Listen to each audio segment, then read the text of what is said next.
अस्सलाम वालेकुम। गरीब बंदे आ, घर मेहनत करने है। टाईफाइड बुखार रहिंदा, दवाई तो बड़े परेशान है। बंदा पेंट का काम करता है, कभी मजदूरी लगती कभी नहीं लगती। 4 बेटियां है। टाईफाइड बुखार रहिंदा है, लोगों के घर एक बर्तन सफाइयां करके तो अपना गुजारा करीदा है। मियाँ इन्ने जोगे नहीं है, आराम मिलता नहीं है। टाईफाइड बुखार होया है, लोगों का काम करके तो अपना गुजारा करीदा है।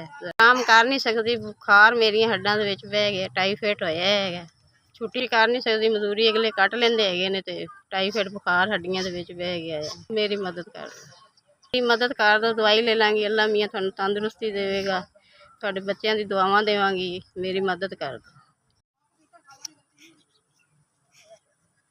5000 जिंदगी देवे, तंदुरुस्ती देवे। तुसीं साडी मदद कीती है, तुहाडे बच्चों नू सलामत रखे, थानू रखे। तुसीं बनदे रहो, गरीबां दी मदद करदे रहो। मियाँ तुहाडे बच्चों की सलामती करे। अल्लाह मियाँ थानू ज़्यादा देवे जिहड़ा तुसीं गरीबां नू वंडो। अल्लाह मियाँ तुहाडी खैर करे, तुहाडे बच्चों की होवे। अल्लाह थानू झोलियां भर भर के देवे, तुसीं गरीबां दी मदद करो। मियाँ देवे आबाद करे। अल्लाह मियाँ थानू, तुसीं माड़ियां दी मदद करदे रहो। अल्लाह मियाँ थानू तरक्कियां ते रहो। गरीब तुहाडे बिना अधूरे। अल्लाह मियाँ थानू बहुत ज़्यादा दे। इंज ही दिंदे रहो, गरीब थानू दुआवां दिंदे रहणगे।